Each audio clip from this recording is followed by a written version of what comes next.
See, when you are reading data from JSON, you shouldn't specify this delimiter comma and all, right? So let me quickly give it a try.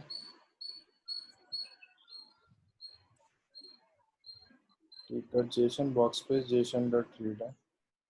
The multi-line true we need to uncomment. One sec.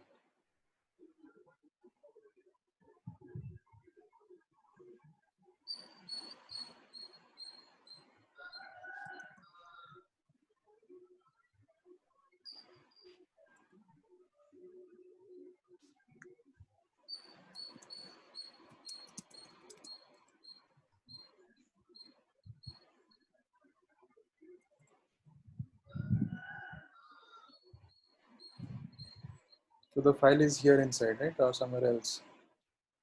It is in the practice under not here, and practice on here. One second.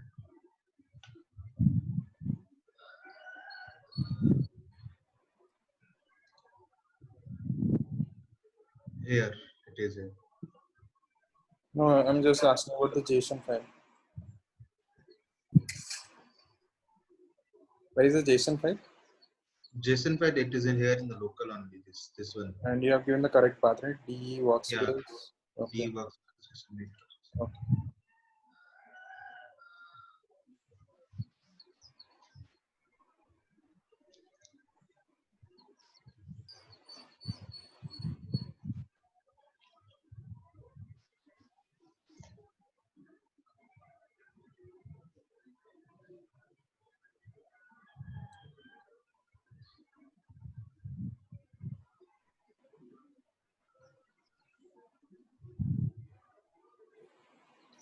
Spark system.read dot option multi-line to JSON and this JSON and this JSON is having user ID, name, mobile, email, address, street, city, state. Okay. Compilation failed. So compilation finished.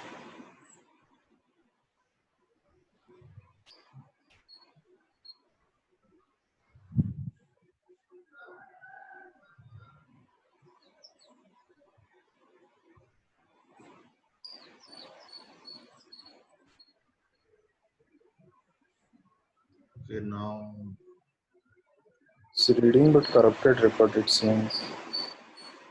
yeah, means either of it. It is giving either me null or otherwise giving me like this corrupt record. Okay. Corrupt record means whole record is coming out like this. If we'll keep the delimiter, the record output will be completely as it is what is there in the file. No man, how can you use CSV related options to JSON? JSON show. That's why I just told you, just give it a try. Like first create a single line and then create a multi-line and you have to just keep trying.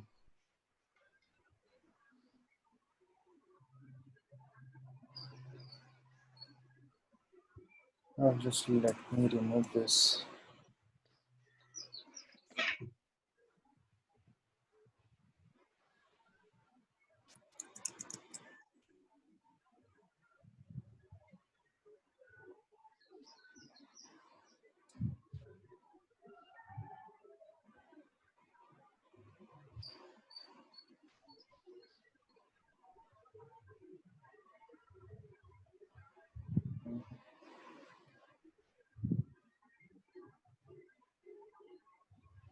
So what else? So you can try another file.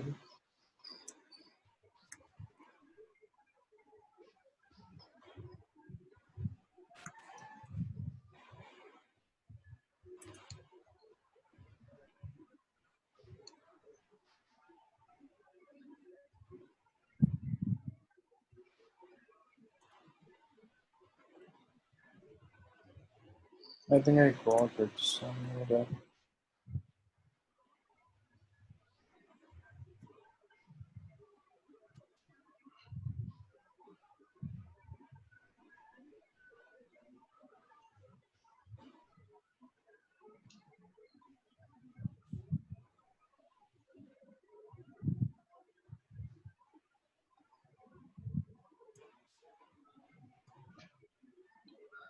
or else you can just use any online JSON editor and check its correctness. If it is correct, it should run.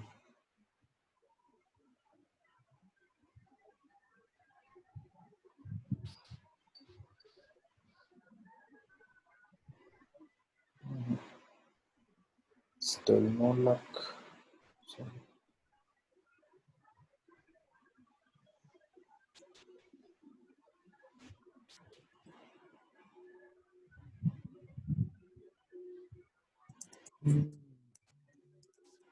some validator online.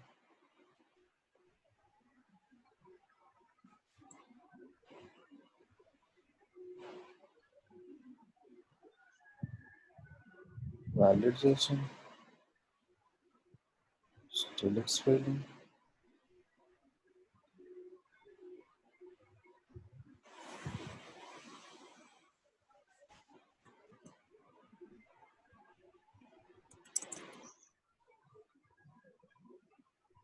Hmm.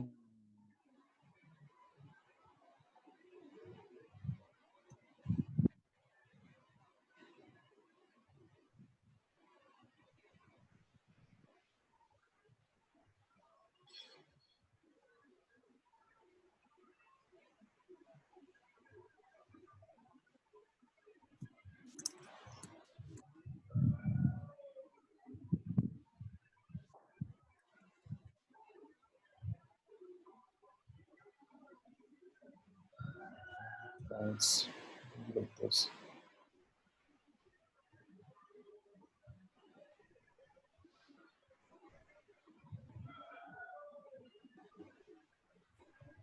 Can you just add the one curly braces in the first line and the one curly braces in the last line? And curly braces, not the. No, these are two different JSON, you know. I think that's correct. So what we will be doing?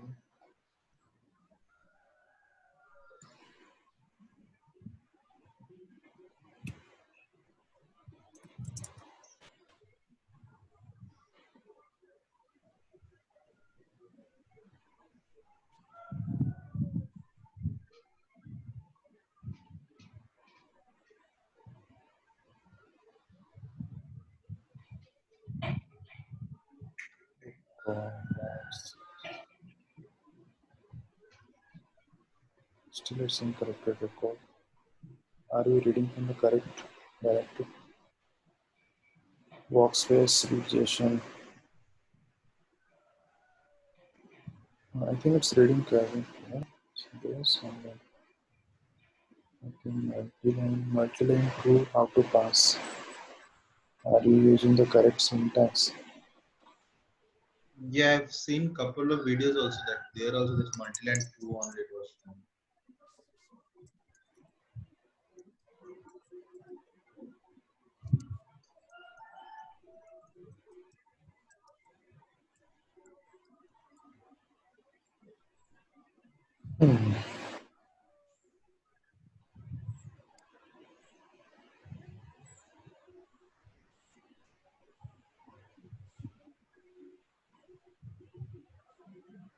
True is a string, okay? Okay.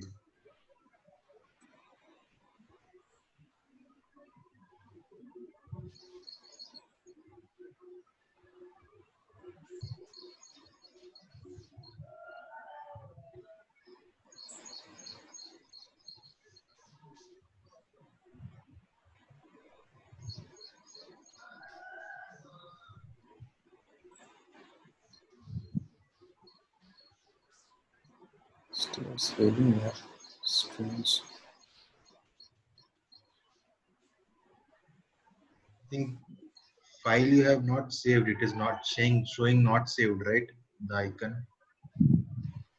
Hmm.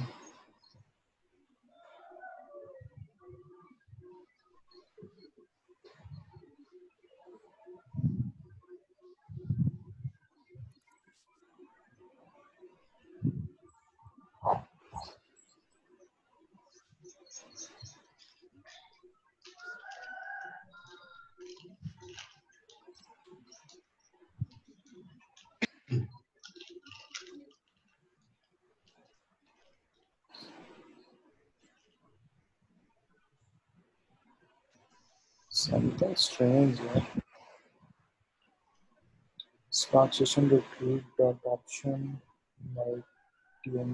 multi-line true JSON. Let me, for example, what I was seeing, dot option multi-line true and then JSON I provided the path. Let me give it a try the same JSON what this guy is trying.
Something wrong here. Why it's not here?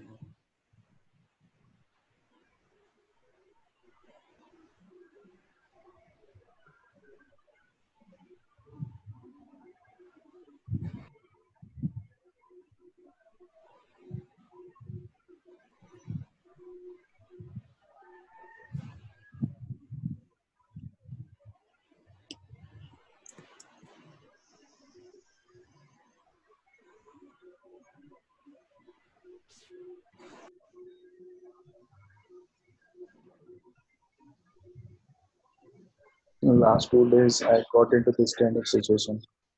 I had something to run on Kubernetes cluster. It took me almost continuously. I was working for 20 hours. Finally, I got it resolved. Bottom line, why I'm saying like you should have like tried this out. Just like I'm trying now. Definitely you can try it. We can also try. So we are all experienced people, isn't it?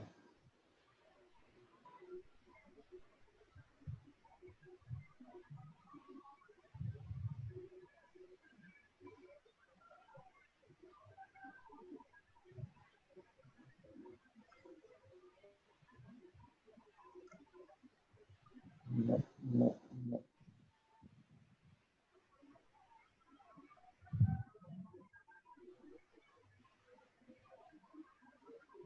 Are you reading the same file again and again? No, right?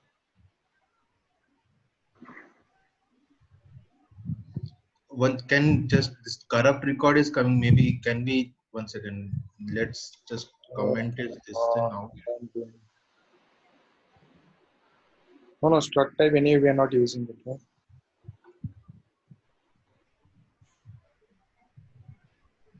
Hold on, just leave it. Yeah. I hide it out. It's not that complicated. Why it's taking a lot of time.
Something.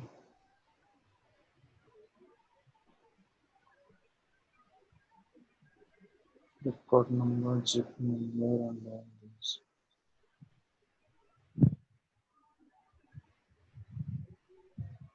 Now what's left? This is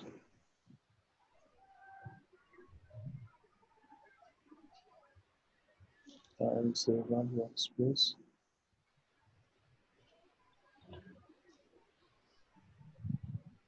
This is the same data frame examples, right?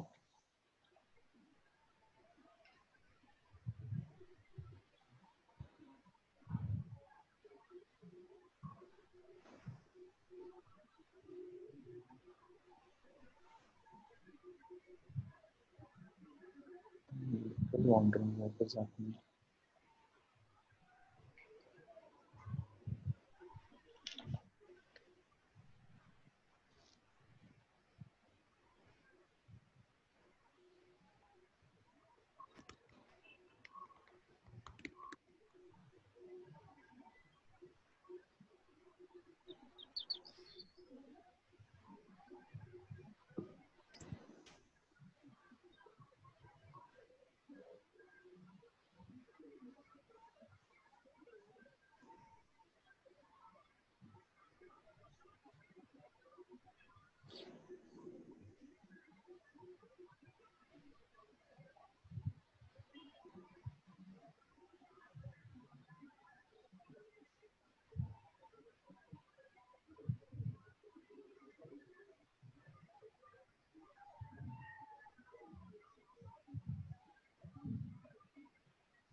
Properties is it showing anywhere?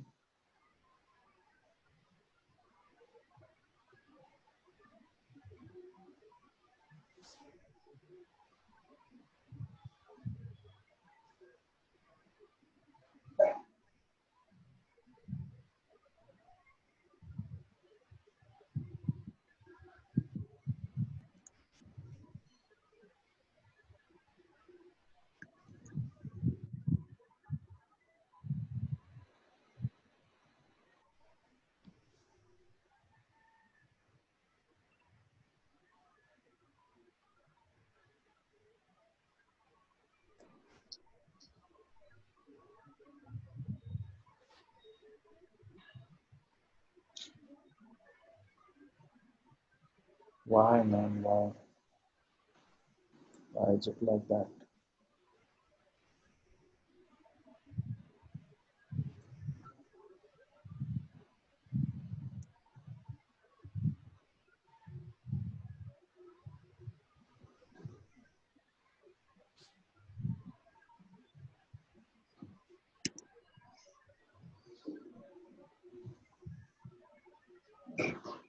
Why is it now? Oh,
mm-hmm.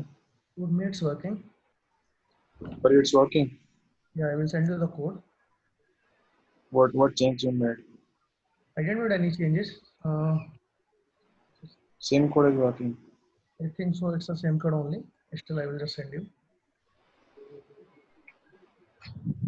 I'm also wondering, like, this is the same syntax I do follow, but it's not working here. 1 second. It screams. Uh,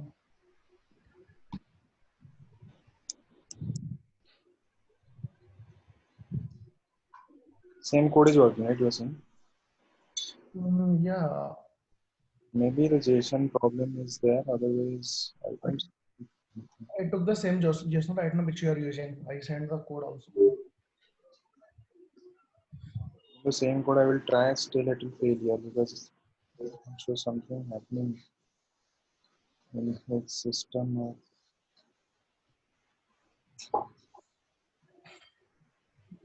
Multi-line is true in my case. Can somebody else try in your system? I'm not sure, like, because it's pretty straightforward, but it's not working. Can anybody else try the same program?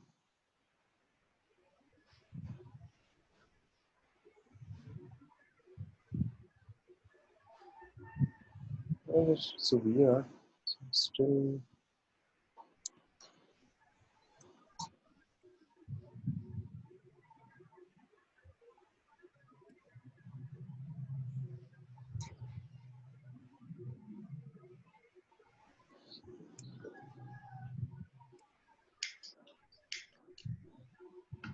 are you sure it's working for you? Yeah, I I send the code. If you want, then I can share my screen as well. I'll just give a last. I'll just give the last try, and then I will leave it because it's something quite unexpected. This thing is happening, and there is no logic. They're following the same syntax.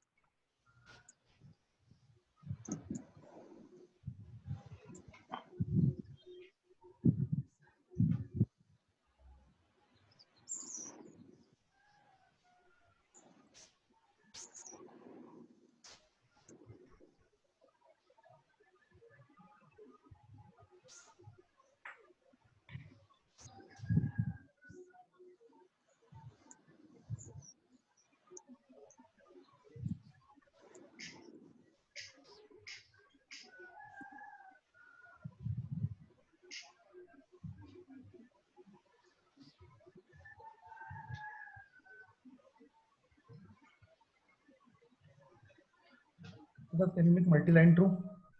Oh, it's a single line of JSON. No? Okay. Each line is a separate record. Yeah, I think it's working only with multi-line. It's not working. But why? Hmm. This kind of error are really weird. Which version you are using?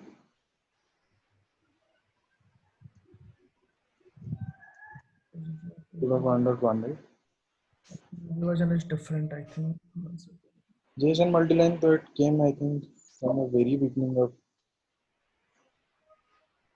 I'm using 2.2.1. Mhm.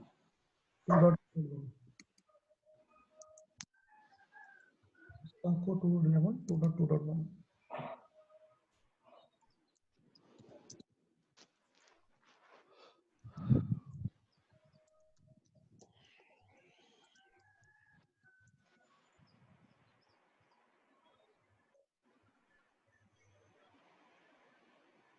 And 2.2.5. Not 2.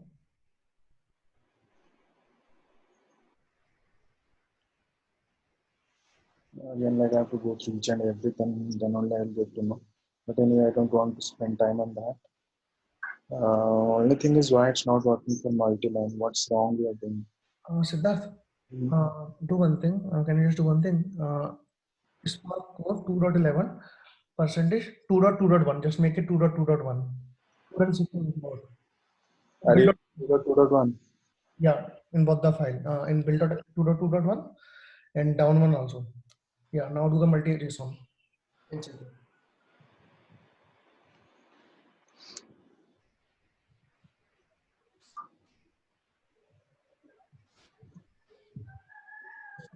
Multi line true.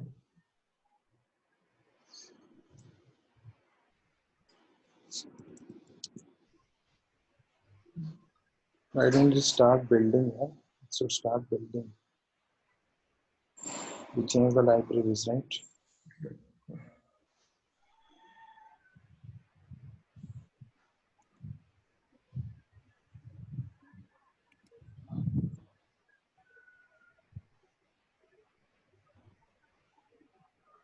No, it's not picking up the latest one because we changed it, but it didn't show it's loading.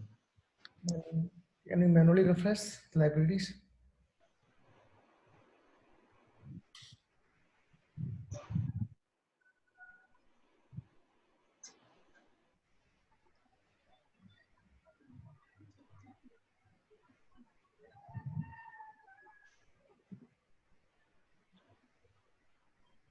I don't think it's a version issue because version is something this must be available from the very beginning, not in just 2.2.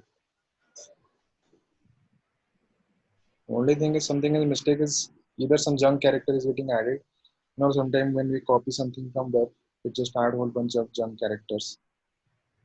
That can be one issue. And if you have again like it's Windows system, otherwise you can open it in VI editor. It will clearly show you if you have any junk characters. But that is also not the option here.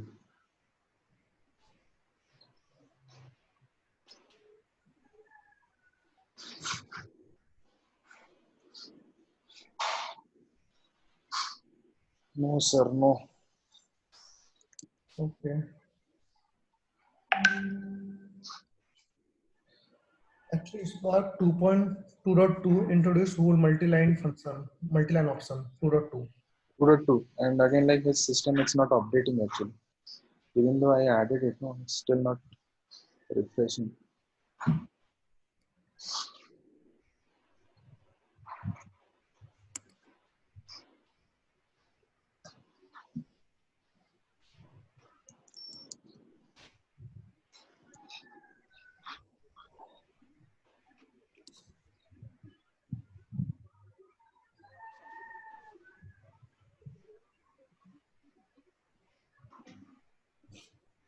Yeah, I'm wasting a lot of time. It's a simple thing like I'm just trying multiple examples.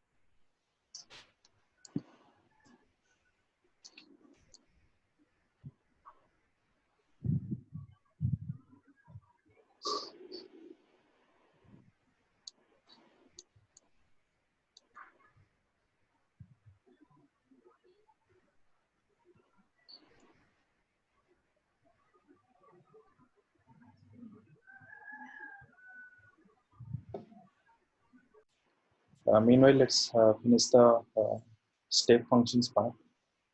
So how to orchestrate function is basically an orchestration tool.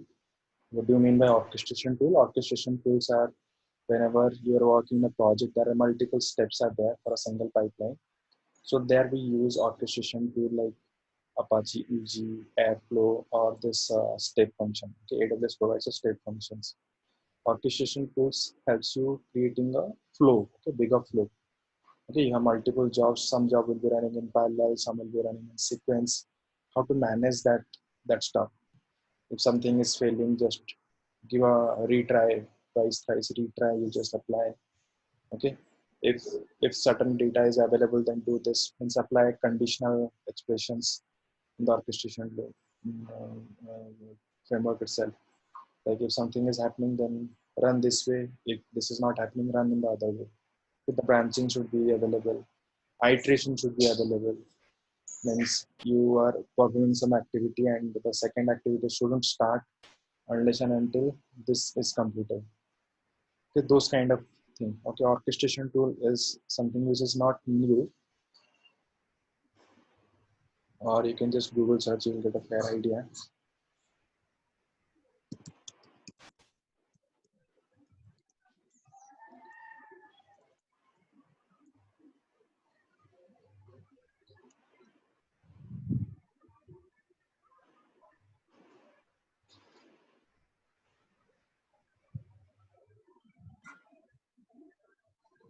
And then some random thing is coming.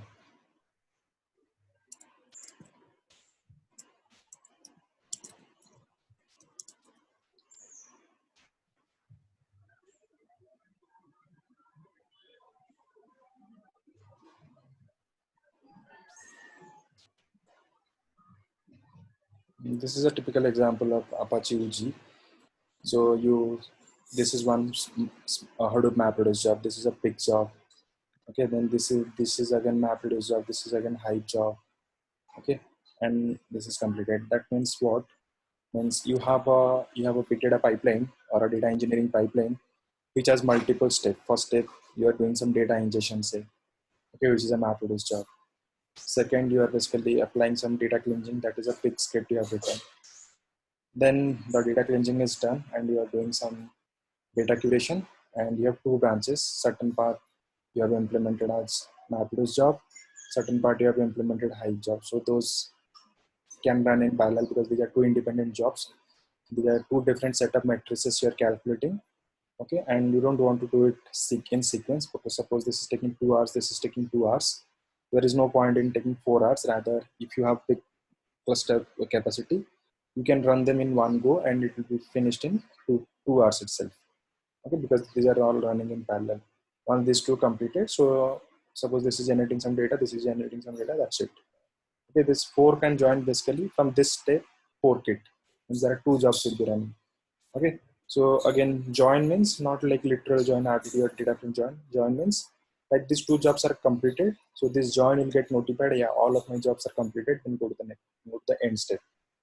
Okay, this is a typical example of an orchestration tool.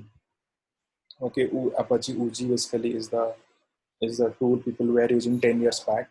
Then a couple of advanced stuffs came in. So if you have heard about Apache Airflow, in my current project I'm using Airflow, but I will not be able to cover all. I will be covering one orchestration tool, and you will be having a fair idea. Then you can learn any kind of. In your project, there are mostly two such orchestration tool are used in the market. Don't ever tell about Uzi and all. These are all legacy projects. We have only two things, that is Airflow, either Airflow or AWS Step Function. Means cloud based. If you are an Amazon, if you are a AWS user, your option is Step Function. If you are using GCP, then it's a data, so using Cloud Compose. And if it is Azure, some other tool, I'm not remembering that name. So cloud-based providers are providing this tool, and if you are using Airflow, means this is the Airflow. Here you can create similar orchestration. You can create using this way also. Okay, you can create a orchestration using Airflow. So in the Airflow homepage, you will be seeing this job, and then this two job will be running in parallel. Then this job will be running. Okay, this is a complex job. Okay, all these three jobs will be running in parallel. Post that, some aggregation will happen. Similarly, these two jobs will also, like all these five jobs will be running in parallel. This three's input will be used here. This two's input will be here. Again, like the output of this and this will be used here. Then you have different aggregations. These kind of these are called orchestration. You can imagine like each and every piece is, every box is a separate Spark job or a normal Python job or any Hadoop MapReduce job, any job. Okay, none of the tool basically is specifically mentioned. No, you just run the Spark job. Not like that. Orchestration tools are like agnostic of the technology, whichever, because in real time what happens is not like Spark. Okay, you're learning Spark means it shouldn't be like you want to copy data from one S3 bucket to another S3 bucket. You'll be saying, no, let me write a Spark job to do that. I'll read the data from one bucket, create a data frame, write it to another data frame. This is waste, right? Means nobody will listen to if you give this kind of solution. So there are many things which can be done in normal shell script, which can be done in normal Python script, which can be done normally using some AWS Lambda. So wherever what is required, you have to go ahead with that. Okay, though you are learning Spark with Scala here, but data engineering not just confined to that. Okay, when you are creating a bigger pipeline, you may have to copy data from one S3 bucket to another S3 bucket. So you just need to simply write a AWS copy command. Okay, so if you just install AWS CLI command in your computer, so most of the time in runtime application, that CLI command, AWS CLI or command line interface is installed in one EC2 instance, and you have to run a command, say AWS space S3 space cp, and the source destination source folder and the space target folder. Okay, this can be also one such box here. Okay, in the orchestration tool. Suppose some another data set is coming, say some rewards related data. Okay, any business have some reward programs are going on. Say every month you have 5 to 10 programs are there. It's a 10 lines Python file, or sorry, CSV file. You don't have to create a Spark just to do the data ingestion for that. You have to write a simple Python script or simple Java code or a Scala code, whichever language. Preferably, we always do this kind of housekeeping work or the small activities through Python or Shell script. Okay. Again, like you don't have to again go in the conventional mode. Yeah, Shell statements. I'll be going for 1 month course, 20 hours course to learn Shell script. I want to write some Python script. I'll be spending 2 months to learn Python. If you always be in that mindset, it's very difficult to survive in this domain, in this area. Okay, I was not saying it in the beginning, but since like we are almost in the end part, like another 5-10 sessions, another 5-6 sessions. So it's truth. Like you should convey all these things. Okay, don't ever like be in the mindset like if your project like demands some self scripting required, I'll be learning Shell script for a month, then only I'll be start picking up those tools. No. Then only I'll be start picking that task. No, not like that. Simply Google search it how to do that. Okay, somebody is saying like your data is there and you have to just remove the first 2 lines and the last 2 lines and then create a data set and copy and write it to another folder. Simply Google search it how to basically remove the first 2 lines of a file using Shell script. It's a single one-liner command. Run it and see in the local computer. If you're using Windows computer, just do it in a EC2 instance. You have used extensively EC2. That's the whole reason I was just using always EC2 instance so that we'll be familiar with the Unix environment. Okay, because once you are big data developer means your whole life is on this black and white screen. Everything is a terminal. Okay, you'll be starting a terminal, everything will be done. Very rarely you'll get a chance, got right click, test, not like that. It will be always command based. Okay, so what we have to do, we have to simply if your project requires some self scripting, don't ask your manager I need 2 days to learn self scripting. No, not like that. Simply just Google search what's your requirement, just run that code with a small file. If it's working, then create a self.ss file and then execute it. Your project requires some Python code. Again, like you already know how to write a basically Scala code. Okay, don't again be in that mindset. Yeah, I'm a Scala developer. I won't be able to do it. If you be in mindset, no, means you will lose a lot of projects. Okay, many projects has it's really like dynamic and very complex pipelines will be there. So we should be in that mindset. Like anything new is coming, quickly tool search it, run a small script, make use of that. That's it. Okay, with course of time you will be once that is done for your project, suppose first few days they require that you did that, then if you have time then you can further explore it. Okay, because things work in that way. Because recently I experienced, I was having zero knowledge on Kubernetes, but I'm now able to create applications from scratch and deploy it to the production. Okay, so you will be getting into that situation. Maybe currently you are using AWS, you will be thrown into some project they are using Google Cloud. So you can't just say like, no, no, no, I'm not a GCP guy, I'm a AWS guy. I'm very much interested, fascinated about AWS. Because business doesn't want to listen that. They want to just make their problems get solved. Okay. So, so again, like, what's your basic steps you have to follow? Simply just Google search. You know AWS EMR cluster is used to run your job. You just Google search what's the alternative of AWS EMR in Google Cloud. You will see Dataproc and Dataflow is that. Dataflow for streaming application, Dataproc is only for Spark batch based job. Okay, now you know this tool. Okay, and everything is same. Okay, end of the day it's a cluster of nodes and you'll be accessing it through the terminal. You'll be doing a SSH connection. Okay, maybe Google Cloud, what happens, they give a terminal there itself. Okay, just like you're creating a EMR cluster here.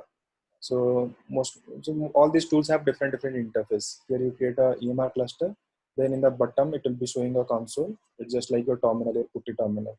There you do all your activities. Okay. So similarly, you are using Azure, then Google search like what's the alternative of AWS EMR. Then you will get a result say SD Insight. Then you start using SD Insight. So it should be very dynamic because like every month some new tools are coming. Okay, and we have to just give up this traditional learning. We should learn how to learn. Then not like learn something and then But if you spend like 3 months, 4 months, 5 months learning one stack, by the time you complete it, another stacks are there in the industries. In this way, you'll never be able to catch the speed. So we have to go in that route. Okay. So the bottom line is basically we are learning how to learn. Okay. I never tell you like, yeah, it's only AWS means AWS. Though AWS is a very popular and there are a lot of demands, but at the same time, you should be very dynamic. Okay, here we are using Redshift, which is a very popular MPP database in AWS area.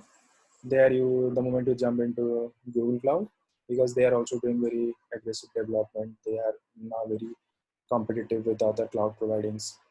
Okay, in fact, I just heard I think Google is also trying to acquire or Azure Azure and Google Cloud, they may be getting merged together and kind of. So so even though like you are into AWS, so some vendors are already started using Google Cloud. So in Google Cloud, like the equivalent of Redshift, maybe you can say BigQuery. It's a good learning also. Okay, so even like I'm sure like everybody is having more than 5 years, like kind of 10 years of experience. Okay, we are no more freshers. We should be learning things quickly and delivering the stuffs, and it will also improvise your broader perspective whenever you are designing some solution. Even if it's a small project, or even if a company is starting developing their data platform. So if you have multiple things in your mind, no, you can better decide better suggest the solution. Okay, if you know only one solution, you will be only directing them towards that. Okay, if your business has little conflict with that, you may not be, uh, they may not consider you also, isn't it? So, so we should be always dynamic, okay? Because I'm saying like big data, you saw like I myself, whatever I committed, I've told more than like almost 2x, 3x more stuffs. Okay, so the bottom line here is basically you just learn one thing and you should be able to replicate in any solution. You created a AWS account. Does it require any engineering background, any master's degree? No, it's just a Facebook account. We are using these solutions because they are so popular. They have built their service in such a user friendly way. Any person can do it very quickly. So without any exception, saying Google Cloud wins, it's also a competitive product or service. So they must have also created things in a very simpler manner. They don't want to confuse or trouble the developers, right? They also want to make their services very easy to use. So without any registration, you can simply just register to Google Cloud and start using it, or register to Azure Cloud and start using it. Okay, so that's there. So we will be using. So I just shown you like Apache. Airflow. So it's the best orchestration tool currently people are using. Okay, if um, it's the most popular, and if there are 100 projects out there, roughly 70 projects are using Airflow. Okay, it's that popular. Okay, along with that, so then why I didn't pick Airflow, why I just picked it up? Because trust me, like you go to any institute, nobody will tell you if it is a big data developer Spark course. They will not tell you Azure Cloud, they will not tell you AWS Cloud, nobody will tell you. Okay, trust me, like I also have done multiple courses in my student time in Hyderabad, this Amirpet and all. Trust me, you'll never get anywhere. But the only objective is just make you familiar or just acquainted with what are the entire ecosystem of big data. Okay, these are the different piece of tasks, and this is how we solve. Okay, and I also don't hesitate to tell if this is the problem. If this is not the single tool we are using, we can have multiple tools. Okay, just like we are spending a lot of time understanding Spark, you can imagine suppose all of your data available in either Redshift or either like Athena tables, then may not be you may not be able to you may not get a chance to create a Spark job for that. Even if you are proposing those kind of solution, people will take it very lightly. Yeah, what this guy is saying. If all my data is available in Redshift, that's pretty much valid reason. Because if a business is trying to set up their data warehouse on AWS Redshift, they're spending significant amount of money, because AWS is one of the very premium MPP database these days. If they have already invested a lot of money, not just Redshift, you can imagine, you can consider Snowflake also, Google BigQuery also. All these are like in different projects. You will see some other warehouse is used. Okay, So, and if you want to create on top of that, you want to create a pipeline, okay, some analytics pipeline you want to build. So it's not necessary to create a Spark job reading data from Snowflake or reading data from Redshift, then doing all this ETL on that, then producing the output and writing the data in again another BigQuery table or another Redshift table. So rather, you can simply create a whole bunch of queries there in Redshift or BigQuery and automate how to run that query. Okay, you write a select query, create table name, adds, select this from that table. Or you write a complex query and use it as a sub query, create table name and adds this huge query. So it will produce the data for you, isn't it? So you will see many times that those are also projects, and many people are very super interested about Hive and all. Entire Hive project is that only. Doesn't matter in world, you go to any industry, any business, if they're using Hive means whole bunch of Hive queries are automated. That's it. There is no other thing is there. Your entire life is confined with only whole bunch of SQL queries, nothing else. I literally, why I'm saying, because I have worked almost 1 year, 2 months into only Hive projects. Write whole bunch of Hive queries, create beautiful .SQL files, and orchestrate it to Uzi. Okay, your entire life is Hive queries. Okay, so but like in Spark user, there are a couple of other options are there. It is pretty dynamic. Your data may not be, if it is a Hive query engine, Hive will not give you an interface how to read data from another SFTP server or another Google Cloud. Okay, yeah. For that you have to first bring the data to Hive Metastore first. You have to write separate script to bring the data to Hive, and then you start writing your Hive queries. Okay, so data pipelines doesn't mean like you are creating whole bunch of Spark jobs or Hadoop MapReduce jobs. It can be normal whole bunch of MPP database queries also. Okay, and that list of queries you are executing one by one. So a complex, huge pipeline, means a lot of logic are there. You break it into multiple queries. Execute one query, create one temporary table. Means again apply your business logic on the first temporary table, create a second temporary table on top of it. Just like we discussed, source to staging, staging to intermediate, intermediate to final layer. You can think of in that way also, breaking the entire task into multiple subtasks. Okay, multiple subqueries and create a temporary table. Subsequent query will get data from this temporary table, and in this fashion, your pipeline will be executing. Okay, so so that's why like this in Airflow and everywhere in all this orchestration tool means this box can be a Spark job, like you are calling a Spark job here, or it can be a normal shell script here. One question, sir. Siddharth. So, a thing that we are working on slowly changing dimensions to SCD type 2. I mean, basically, SCD, it says SCD type 2. So, the update and all will not happen in the Hive, right? Yeah, it's a good question. Yeah. So many people have that impression Hive doesn't support this thing, but yeah, you can still achieve. You can still achieve. Actually, in fact, I mean, I was going through a couple of interviews. These people were asking like how to achieve SCD2 in Hive. Okay, so Okay. SCD2 means it's the first assumption is my data is not transactional. It's basically from dimension table, and the data is not that huge. SCD2 is basically what? SCD2 is you are trying to add a couple of more columns, isn't it? Like suppose you have call 1, you have call 2, column 3. Okay, this is my dimension table, say product table. Okay, product ID, product category, product name. Okay, so you are enabling SCD2 means you are adding a couple of more columns, say start is active, say start date, say end date. You are adding 3 extra columns. So you have product ID 1 came in, product category say cat1, product name say ABC. Okay, first time when you ingested this data or inserted this record, so this is only one record, so you are saying it's active product.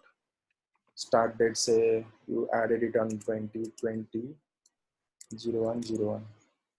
Okay, end date is null because it's active product, it doesn't have expand. In the subsequent iteration, this job is running every day.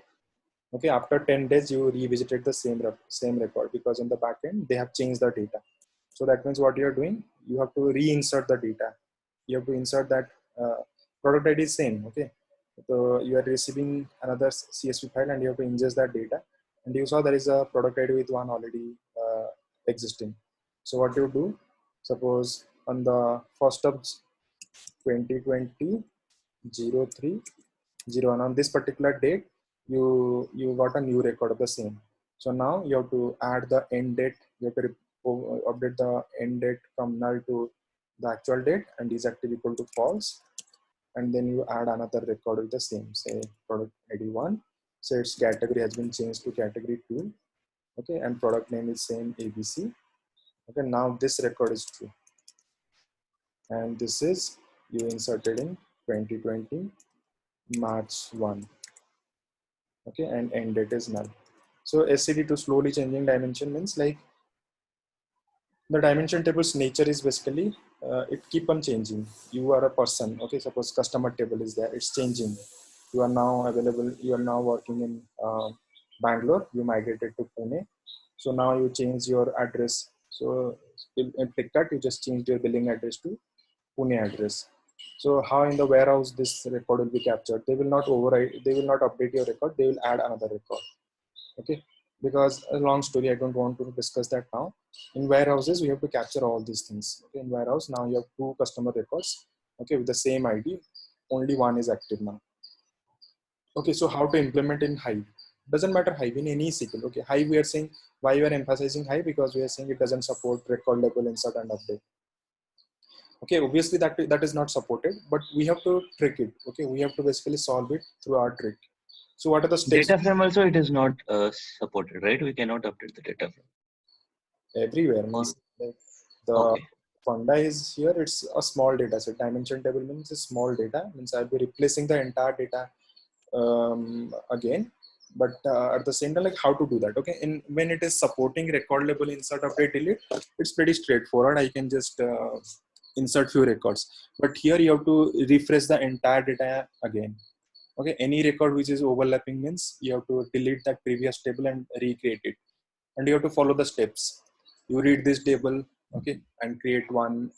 You read this table, and again the new data what is coming. So suppose this is table 1, and the new data what you got today, it's table 2. Okay, and you join them together through this. Suppose the primary key is basically this one.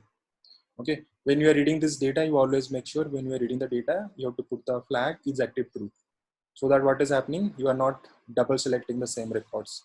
You are selecting each customer, each product ID once. Then you join the new data set what you received today with the same product ID. Okay, other people just concentrate, otherwise you will not forget it. It's a common interview question people ask, how to implement SCD2 in Redshift or Hive and all this, or Impala. Okay, the database where it supports only bulk insertion or bulk removal, how to achieve this record level kind of thing. Okay, so first is basically you read your data with is active true.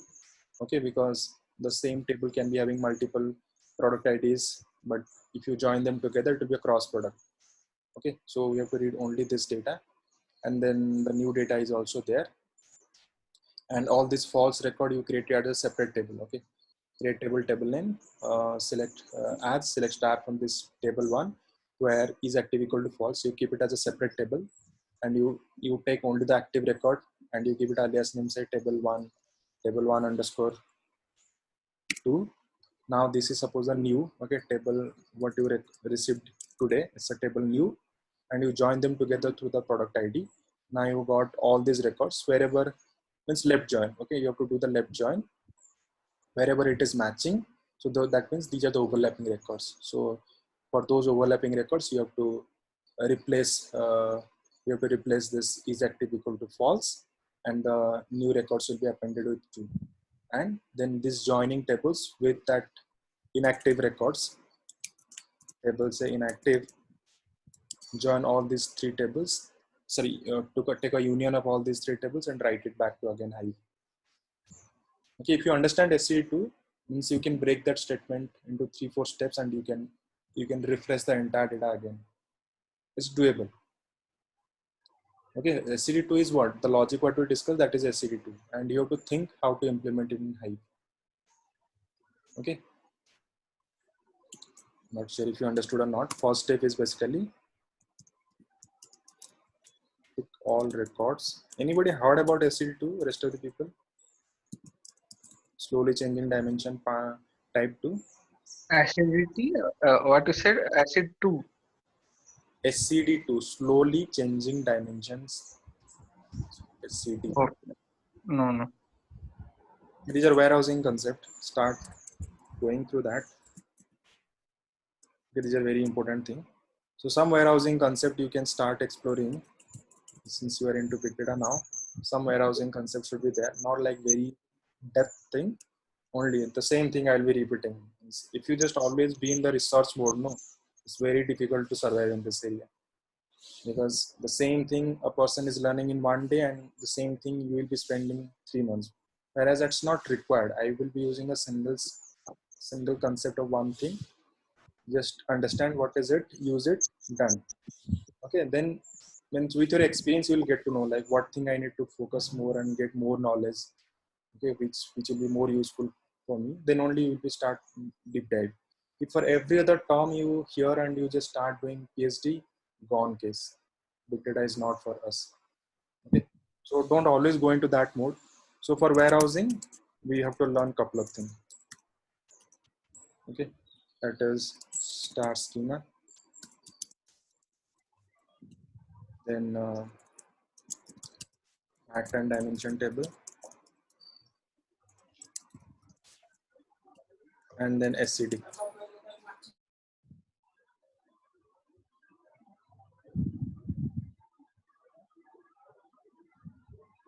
Okay, so these are the couple of concepts. SCD type 1, type 2, type 3, you can just go through. Mostly we always use type 3, but yeah, it's good to know. You can spend some time understanding. There are two types of schema. We're using star schema and snowflake schema.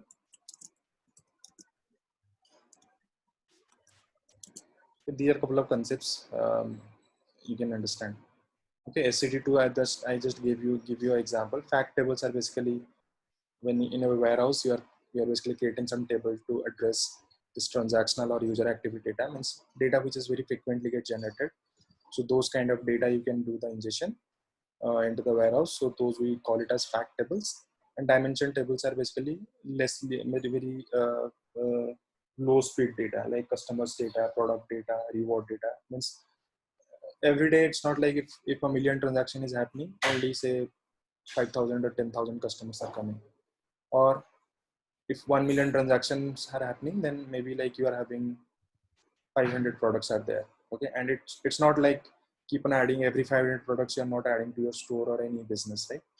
So it's very less in number. Okay, if your transaction data is 1 petabyte of data, maybe 100 GB of data of your customer data, and maybe 200 MB of reward data, and maybe 10 MB of products data. So that kind of proportion you can think of. Okay, so all this small or lesser size data, we create dimension tables for that. And dimension tables have this concept of like how to address all these records. Okay, in warehouse you can't just update any record. You have to every time a new or a same dimension record which is coming again to your system, because you are running your ETL pipeline every day. Okay, products definition get changed, price get changed, people's information change.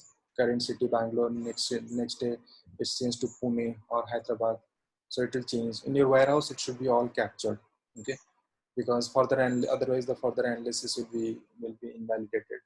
Okay, suppose in your warehouse, because warehouses are mostly used for creating dashboards, and dashboards today you are showing in Hyderabad, say DMart is showing revenue of in the giant say some it's a $1 million, and same dashboard if you are refreshing it after a year, the same 1 million is now fluctuating, it's saying 0.9 million.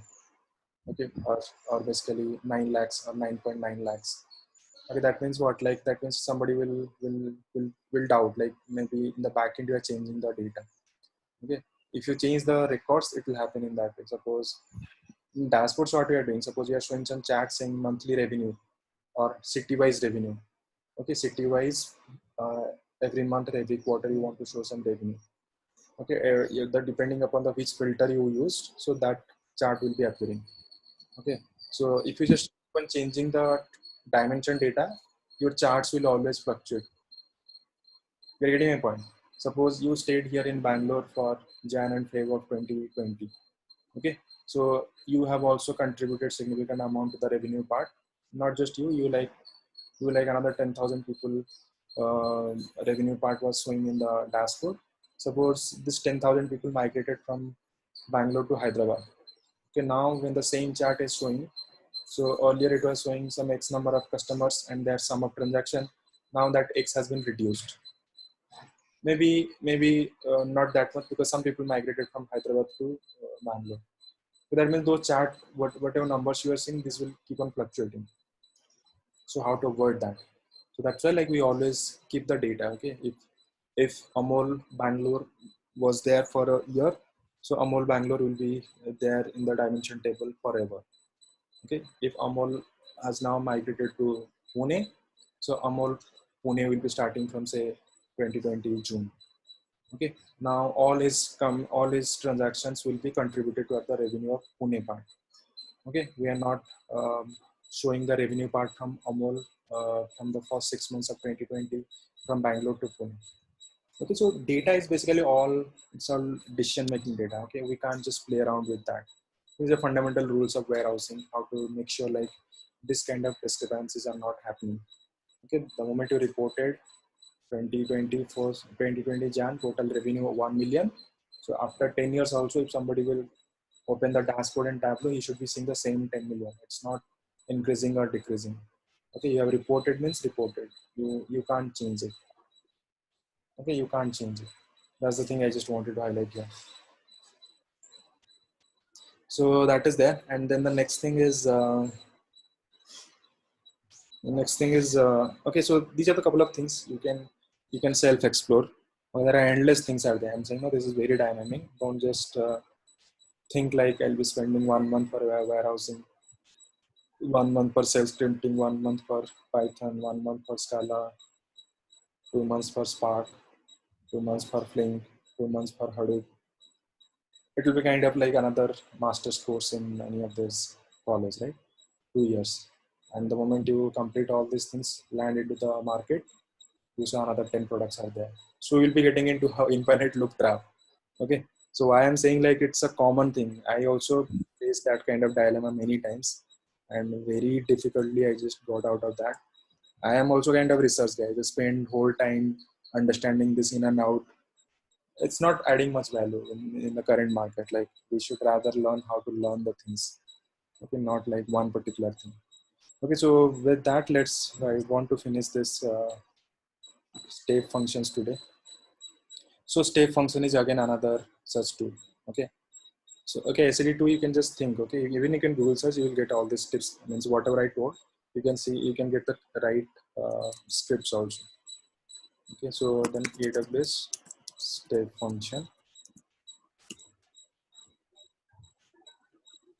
Okay, it's similar thing you can see. Okay, it's a basically multiple jobs running. Some are in parallel, some are in sequence.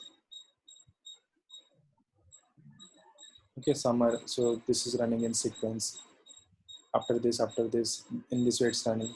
So here I'm just adding some, so basis both the operations output, you are doing some other activity. These two jobs are running in parallel. So in UG you saw like fork and join. So here also similar concept, fork and join. So you can create an orchestration of different steps. So let's go to step function.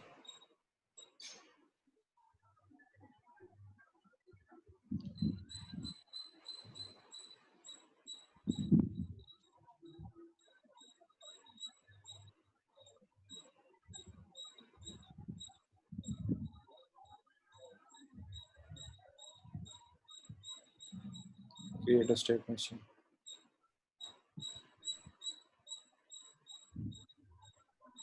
Okay, author with code snippets.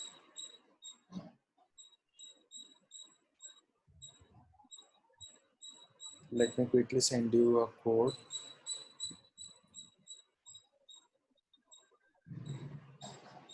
And meanwhile, I think let's quickly see what is it's working or not.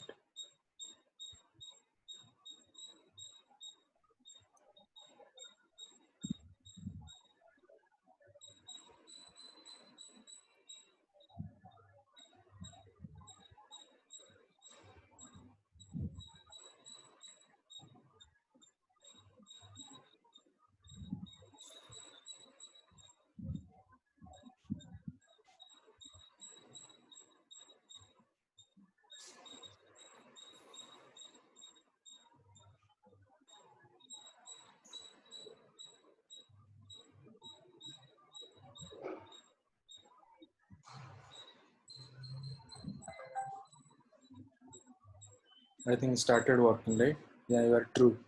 You are correct. You are saying we should use Spark 2.2. I think this multi-line true is enabled in Spark 2.2. Okay, you can upgrade this. Okay, now it's working with multi-line true also. It's working, right? Good learning, right? So this is the reason we should keep on upgrading our tool. It's not like you started your big data career with Spark 2.1.1 and for 10 years you'll keep on using. No, Spark 3 has already come. So we should always keep on, not like in a single project, we'll keep on upgrading. Yeah, when project to project, you can think of like upgrading your versions. Okay, if this project you execute using 2.2.1, suppose this project is for 6 months, and then you start for the next project, you can consider like maybe 2.4 or 2.3, means which is the latest version. Just take 4-5 versions back, and like you can see there also. Okay, it's not something random guess you have to take. Suppose I'm searching, say Spark SBT dependency. So why not to pick the latest version? Because of the obvious reason, because you are using a number of other third-party dependencies also. So maybe these are not also updated with this. Okay, so you have to always use the latest stable version. Here you can see usage 28, 21, 92, 106. Okay, so recently 3.0 has been added. I have not yet started exploring around, but it's saying only Scala 2.12. That means there will be a lot of improvement must have happened here. The preview means mostly it's on evaluation stage. So here you can see like usage wise, if you see like 194 is 2.4.3. This is very commonly used. And again for Scala 2.12 and 2.11. Suppose I'm using 2.11, I can take this one and I can take this library. Okay, we have to keep on upgrading. And why not to upgrade in same version? It will be very difficult because you are not the only person working in the project. It will be a team of 10 people. Say one DevOps guy and say 4 or 5 associate level guy and one lead, one manager. Many people are working. You do a setup. Per setup only you already build almost like 10 working days for your client, and your client has already paid you for 10 people for 10 days, and it's a huge cost. And if you another 2 months you will see no Spark new version came in, let's jump into that. Nobody will give you approval. Man, we are doing business, we are not doing research, right? So we have to always think logically what to do, what not to do. In a single project, it's a 6 months, 1 year project. So you will be getting a chance to do the validation only once. Okay. So in that way, you will be doing your research. Suppose previous project you executed with Spark 2.2. Now you have a chance to do the revalidation. So start revalidating the latest version. Okay. So suppose 2.4.3, you saw like its maximum usage. Let's try to use it.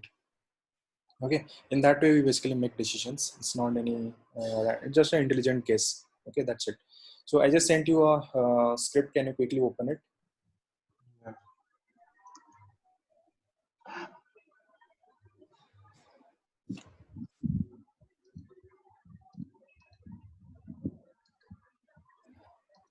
Copy it in a notepad.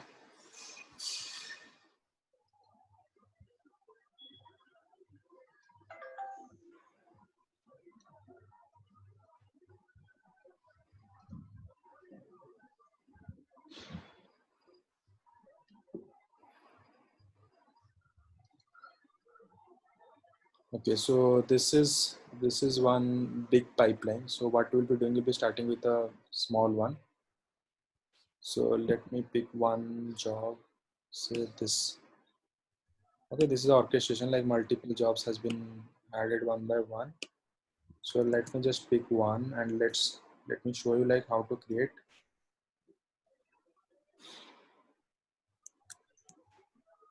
States, hello world.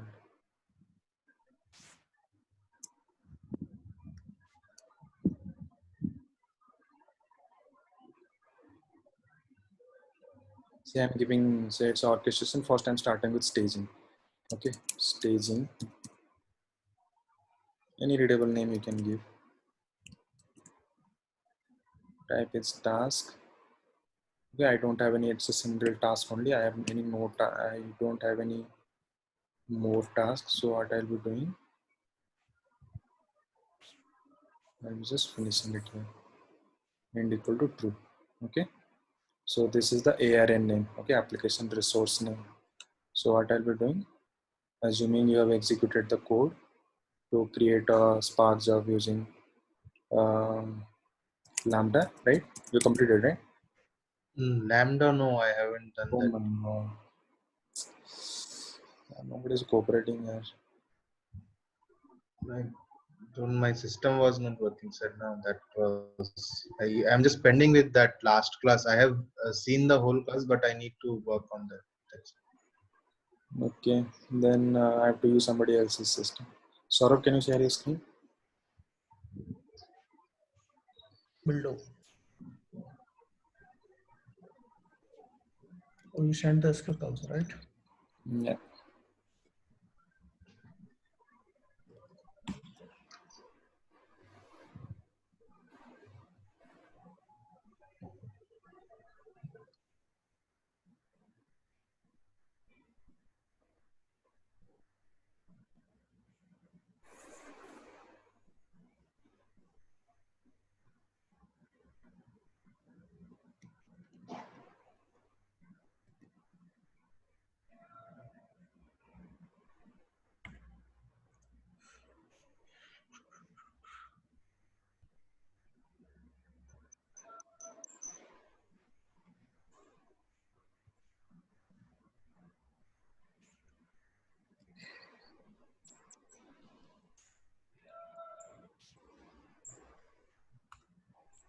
No, don't replace all. Hold on, hold on. 1 second.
Okay, this is tested, right? It's working, right? Yeah. Then in the top right hand side corner, you can see the application resource name. Copy it, copy it and replace it here.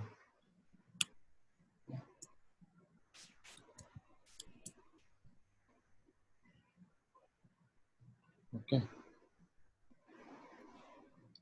Hopefully it should work.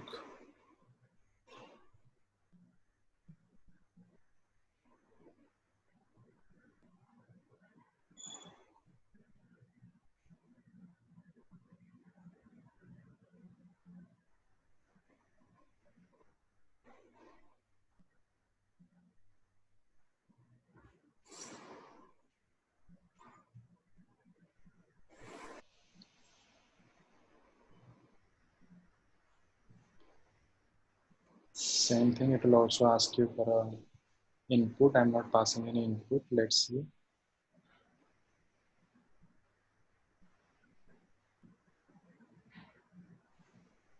It's in blue color means it's in progress. And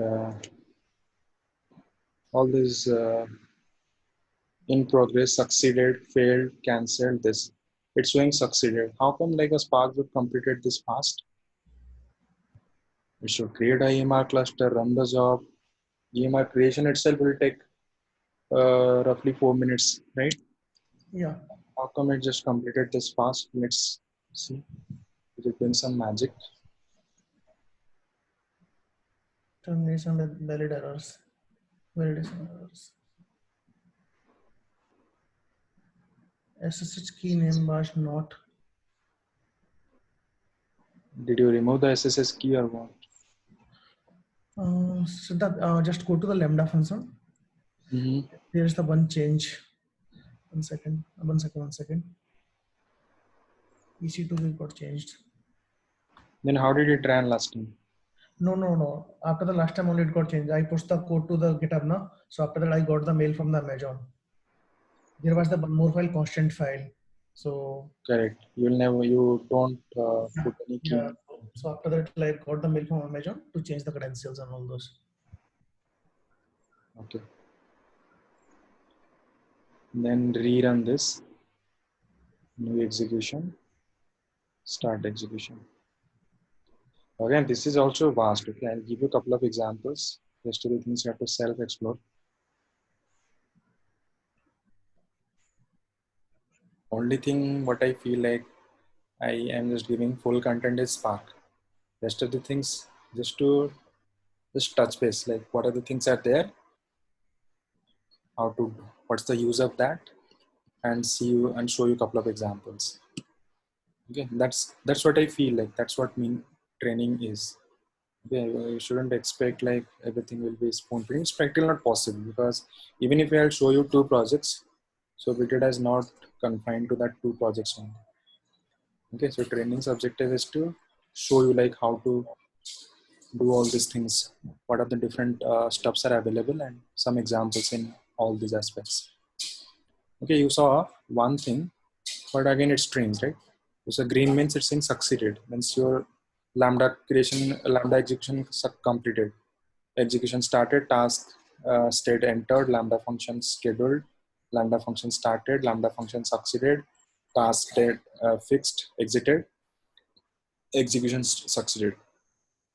That means what you think, no? The same thing I'll just repeat here also. Here also, when you execute this, it just execute in few seconds only. You remember, you just click test means immediately you will see in the console, it will show the job ID, sorry, cluster ID. Means in less than a second, it will execute. So all these services are no, these are all stateless. Okay, it's fire and forget, fire the job and forget what happened. Okay, immediately just execute. It will just, here basically what you're doing, you're writing a whole bunch of instructions step by step. In Lambda, you're writing a whole bunch of instructions. These are step-by-step stuff, and it will keep on executing. Okay, these are step-by-step, so it will keep on executing, and it will be these will be running step-by-step, and it will simply just execute this, and it will forget. It will not wait for the completion. Same thing happens for step function also. It will just fire and forget. It will just fire this thing, and the execution will keep on happening. So we have to basically enable this statefulness. Okay, because many jobs require statefulness. Okay, unless and until, just imagine like here we have just created a very basic job. It's a single job only. Okay, so staging and end. Imagine you have staging, then curation, data provisioning. So, and it's working in a stateless manner. So staging is fired. So again, like in less than a second, then it will immediately go to the next step, say data curation. It will execute in less than a second, and again it will execute the data provisioning. So it will fail, right? First one only will be succeeded, rest of the 2 will be failing. Why? Because second job is looking for the data produced by first one. Third one is looking for the data produced by the second, which is not completed. We just get started now. Okay, so we have to add the statefulness to this step functions. Okay, we have to add that statefulness to this step functions. Okay, for that we have to programmatically manage this. Let me quickly go there. Did I use anything? This is cluster sheet. Oh, I think this is the right. Okay, if I follow this, then I can add the statefulness to my job. Okay, I have already written. So what this will do, this is my Spark job, it will be running. Then it will be going to the next step. It will check the cluster status. Okay, so status will be either running or terminated. Okay, means, and there are many steps. One is waiting, then running, then first started, running, waiting, terminated, terminating. There are 4-5 steps are there. 4-5 status are there of a cluster, EMR cluster. My objective is to check like if it is terminating or terminated, then that means this job is completed. Then only go to the next step. Okay, that's the thing I want to implement here. So I've written another Lambda script to just check the status of the cluster, whether it is running or not. Okay, if it is running, okay, if it is running means it will wait for 5 minutes. Like in normal applications, we just give a waiting step of almost like 5 minutes time because jobs are running for hours. So here my job is running only for few minutes only. So here I'll be giving only 1 minute waiting period. Okay, so if the cluster status is not terminated, it will wait for 1 minute. Okay, again like it will be then like it will, so this thing is mentioned here. The output of the cluster status will come here. Your choice statement is there. Okay, in Scala you call it as if else. In data frame you call it as case when. Here you are saying, here in state functions you are calling choices. Don't get frustrated like same thing I'm learning 10 different ways. It's programming, we have to learn it. Okay, means, and again like it's not rocket science. Means with experience only you'll be able to remember the things. Okay, that's why like practice is something like very important. Doesn't matter whatever field you go into. So practice and experience, we have to keep on doing, then only things will be you'll be remembering. So here see like choice is a statement for if else. Okay, so here choice I'm mentioning the status, previous cluster status. If it is terminated, then it will go to the next step. Okay, that is finance data analysis 2. Okay, here what I'm doing, I'm not doing a fin data analysis. Type is fin data analysis, then input is this, then this, and is true. We'll see that. If it is not, then it will come here and it will wait for 2 minutes. Okay, this logic has been implemented here. Okay, let's try to replicate the same solution.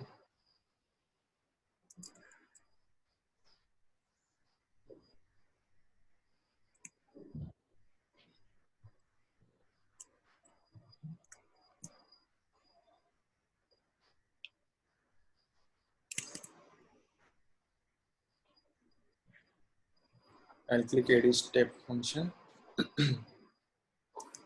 I'll come here. I'll replace this. What I did.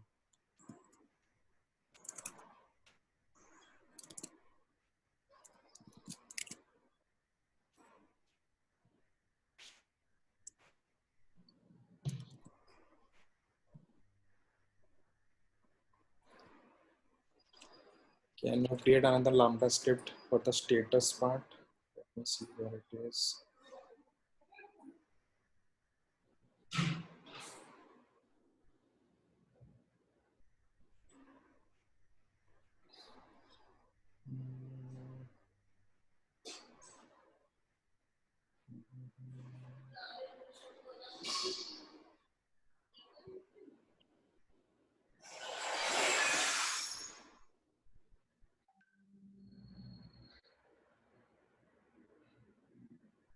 I just sent you another Lambda script. Can you create it? Just create that and okay, just create again this Lambda script and try to change that in the step function. I'll be back in a minute. Just add that Lambda script and change, replace all this ARN name here. Okay.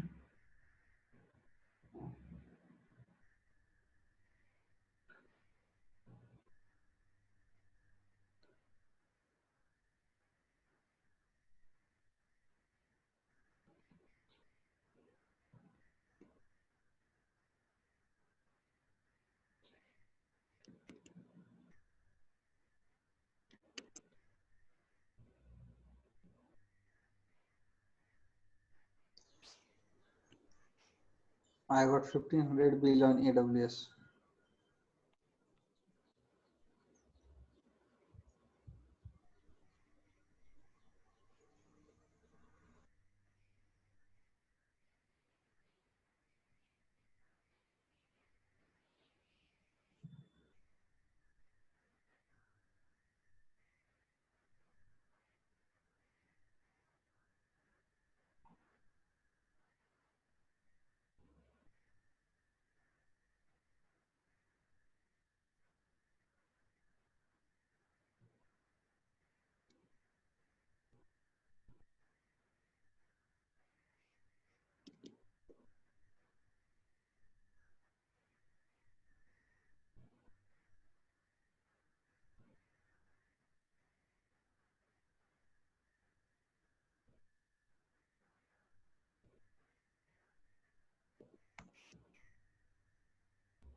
I think you have to remove the keys when you executed it. When you just try to test it, test it again. What are you saying? So when you try to test it, it was showing some keys in there, right? So you have to remove those keys. I didn't get which keys you are talking about. No, not here. In AWS, click on test. Those keys, that key 1, key 2, key 3, those things you're saying, right? Yeah. Yes. I think that one Siddharth said last class, it will not take. Yeah, that's not required. But even if you will put, then code will not read. Okay. But keep the cluster ID in the key. But code is reading the key something because he's getting the cluster ID from the key.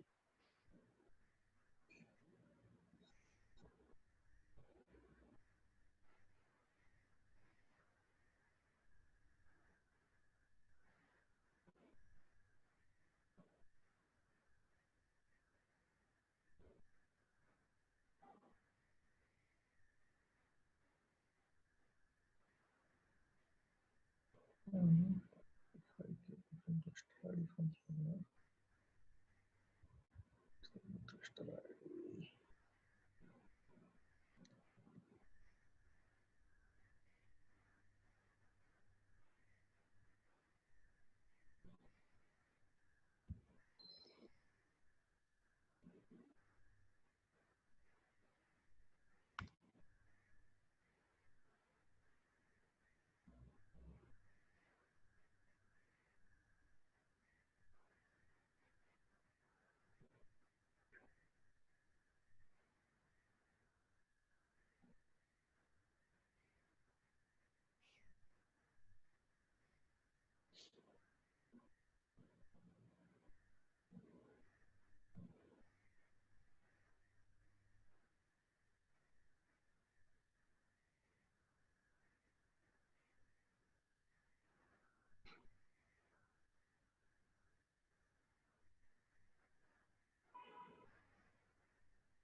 Mhm.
Any idea why this error is coming?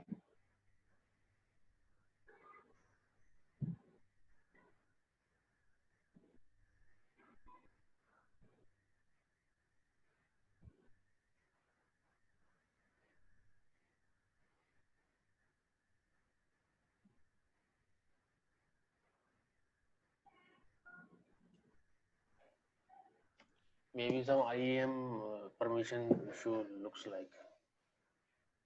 Seems to be.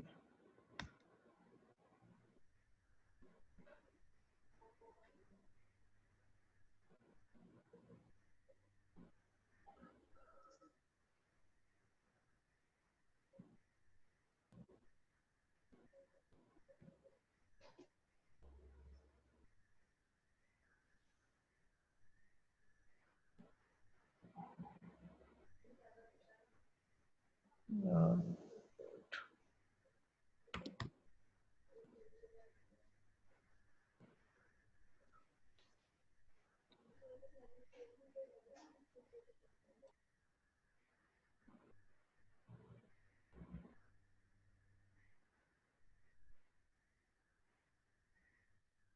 Check there which one is getting problem. cluster status wrong. Maybe this is something I think. Plus, yeah, search that in there.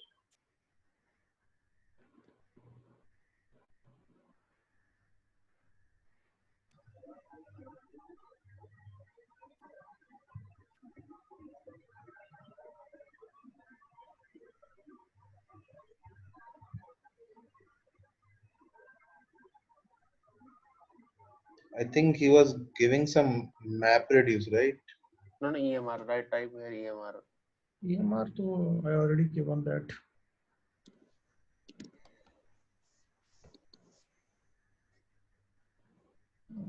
Okay.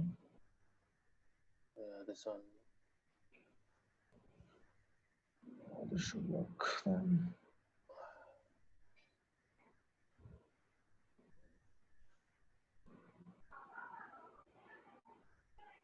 It's the same thing, right?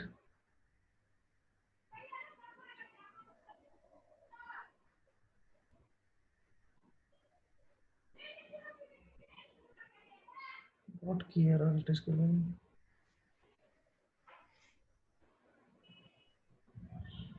Given SSH key name is not valid. Where which SSH key man?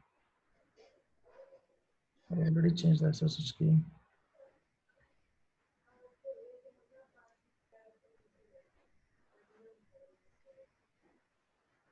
Do we have anything SSH key here in the rules?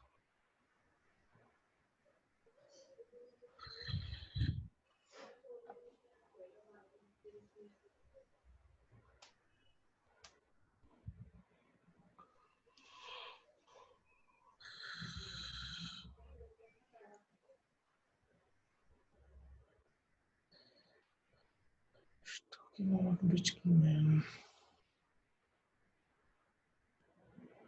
Whatever the errors.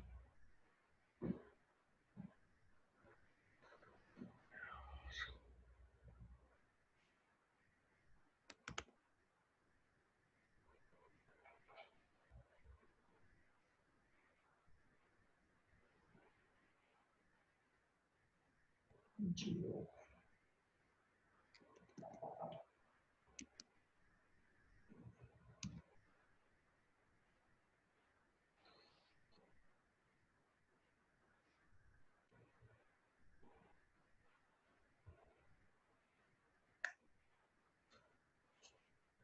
Not sure.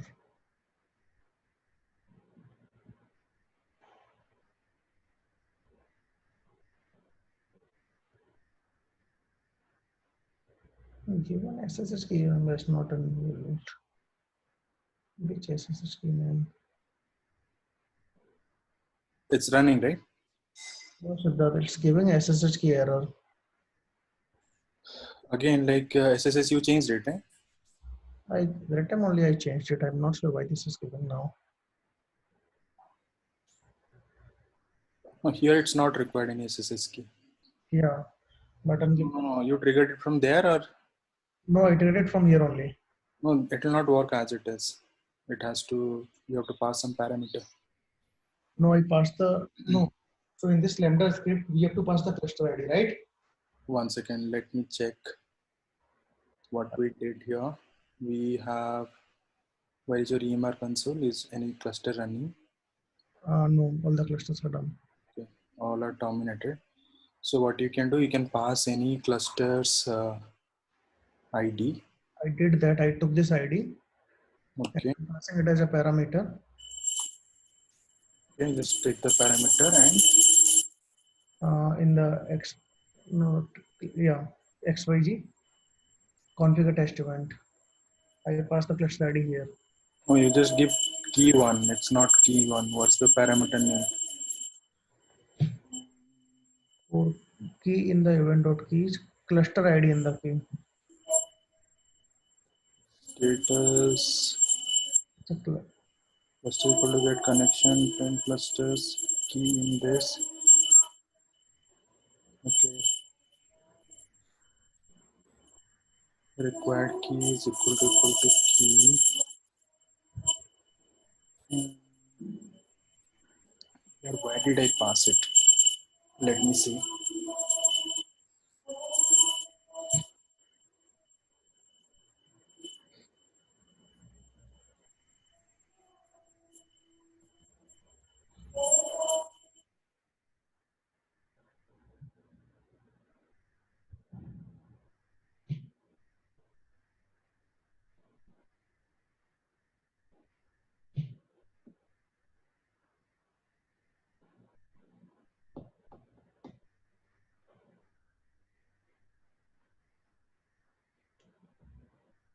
Simply return the,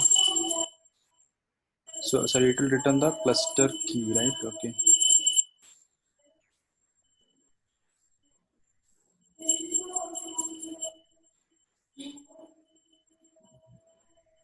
Okay, cluster status state. It will simply give me the, I think it shouldn't take any parameter. It should run as it is.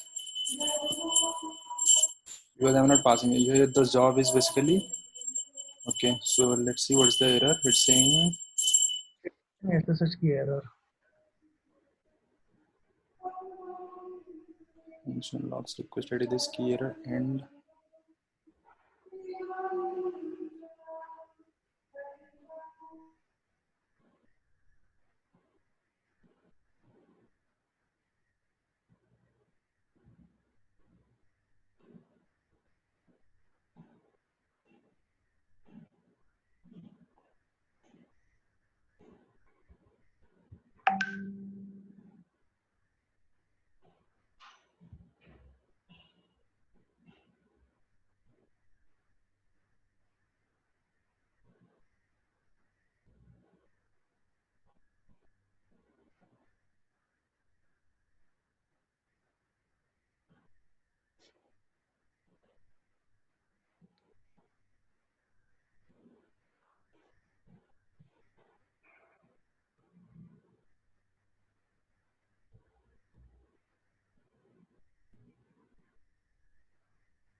Hello.